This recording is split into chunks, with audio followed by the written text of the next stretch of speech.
Gustine kang cinta wani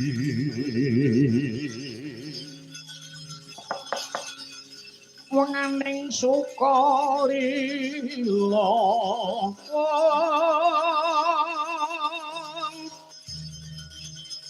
padane kabawa sami sahabyan dunut sakarsa tanrekoso kang binarti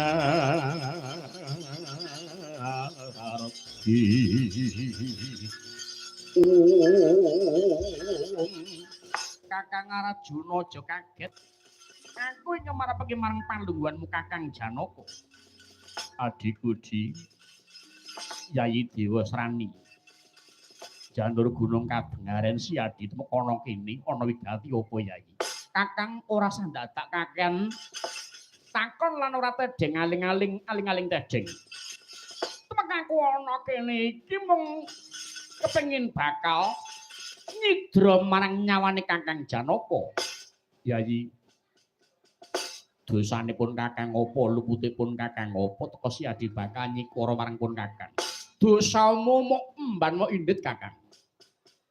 Semengkean lihmu duwe gelar lananging jagat widodari sekedhik mok pek kabeh wong wadon sak jagat padha semarang bagusmu kawimbuh wah iya apa wae kang turun Madyapada mesti tinampa marang Kakang Arjuna kang mengkono Kakang iki wis wancine gelar lananging jagat kudu tak rebut bakal tak jaluk genti aku iki kepengin duwe gelar mau Kakang Yayi piye aja landhep dengkul pamikirmu Yayi Dewa Srani.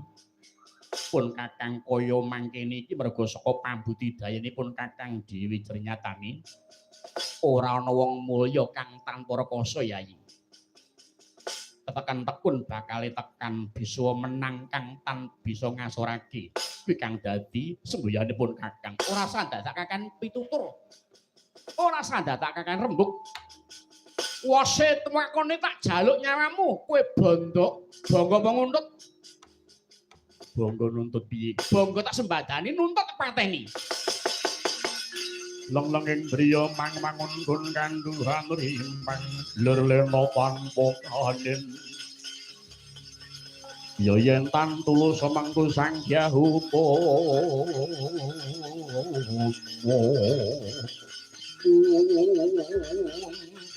adikku di destun temening atase padha sedulur kok padha gekadang marang wijining pasulayan nanging pancen notol rasamu ya di yen bakal nyoba kekuatan lan bakal njajal marang kaparwanipun Kakang ayo di jogeta sak senengmu bakal tak kendangi Yayi wah ketiban tanganku kebiar sandangamu dina iki